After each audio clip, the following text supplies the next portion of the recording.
I was quite excited. I think I had submitted it last year to Animal Tales, and I had nothing accepted, and I think it's because I wrote about kitties or something lame, or I don't know what I wrote about. I can't remember what I submitted.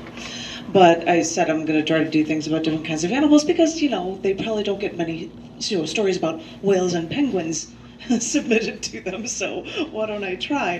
And one of the poems I did that I'm going to share with you is actually called Ocean's Call to Dive, and I'm going to read it from this book, Animal Tales 13, for the 2019 book. And if you want to know what Ocean's Call to Dive is, it is the cover of this book. It is the cover of this book. So I'm like, I might as well show it to you. It is the cover of this book, and this poem is based on what you're seeing on this cover. Is called Ocean's Call to Dive.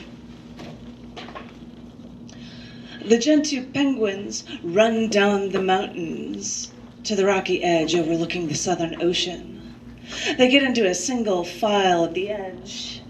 One jumps in, then another, then another, then a dozen more. The last penguin in the line gets up to that edge after all the other penguins dove into the southern ocean. The last penguin steps back and forth on his feet in place, turns around, looks at the mountain, rocks once, steps in place twice, looks back to the water, looks back again, and then turns into the salt water and just dives in. Simply put. By the way, I have to show it. Somewhere in here there is a picture that I think is the best meme. Oh, I found it. This is a meme like, I'm sorry, buddy. Let's go have a drink at the corner bar. It'll be okay. It looks like the one's got his... I'm like, they're not new. They're not even near each other, but it just looks like, come on, let's commiserate something, buddy. Anyway, sorry, I said I showed that photo.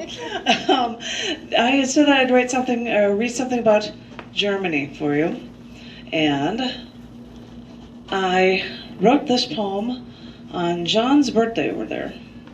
But that's not really a holiday, but it also happens to be Wernher von Braun's birthday, who was in the SS. Who then was brought over by the US and helped us build rockets to get a man to the moon. So I thought on this day I would write this poem. And it's called Escaping the Atmosphere Any Way We Can. After jumping out of an airplane and watching the Tetons from above, I wanted John, the man I love, who was born on March 23rd, to get this feeling like you're fighting the atmosphere in free fall. It's like no other feeling in the world. And then I thought about another man, also born on March 23rd, who had dreams of breaking past that atmosphere altogether. And in his time, the only way he could do this was to build rockets for the SS and dream of the moon. It's strange to believe that Wernher von Braun was a rocket engineer in Berlin during the turbulent 30s and 40s, so he became a part of the SS and was the head of Hitler's dream plan to build the perfect vengeance rocket.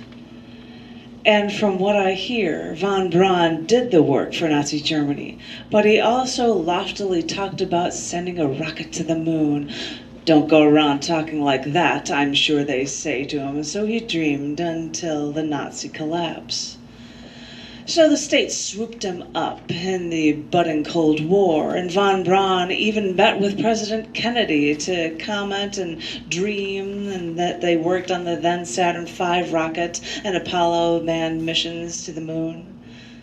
And, okay, maybe I only jumped from an airplane. Maybe John is fighting gravity in a wind tunnel, and that's not landing on the moon. But cut us some slack. Wernher von Braun didn't land on the moon either. But this man, born on March 23rd, helped us get all to where we are today.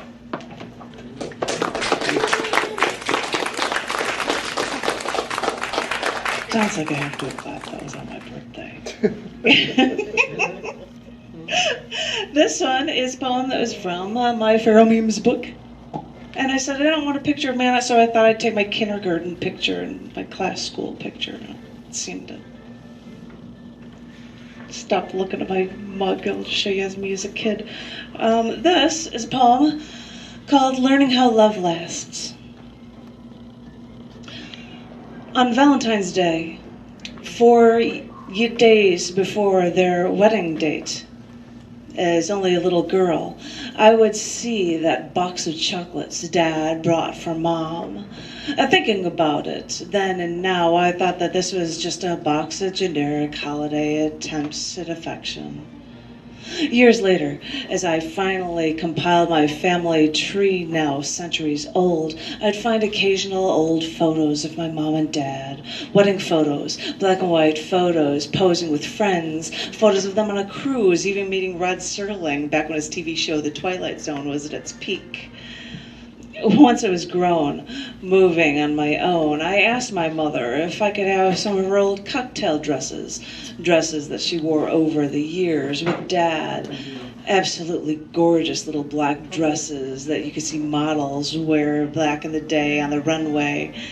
She gave me a few of those dresses, but she also gave me a few pieces of her jewelry, including a gold ring with an ankh on it, after she explained to me that Dad gave her this ring and told her that this ankh, was given as a symbol of of everlasting life, and of his everlasting love for her. My religious friends and family may have had issue with my wearing this pagan ring, but to me, the ring was only about love. As is the necklace that my dad gave my mom that I was thrilled with when she gave to me. It's a single gold pendant on a gold chain, a disc as big as a silver dollar, and inscribed on it are his words written with the words from Robert Browning poem. Come, dear, grow old with me. The best is yet to be. I think of these things after she passed away and how I could spend time with my dad because he couldn't fathom spending a single night alone in their home without her. I once even traveled with him on his weekend gambling trips because he couldn't fathom staying in a hotel alone. His son couldn't make it, so I guess I'd be happy to join. Taking a break from watching him playing cards and playing slot machines, I stepped outside to enjoy the sun by the water near the casino side entrance. And eventually, a supervisor walked over to ask me if I was okay.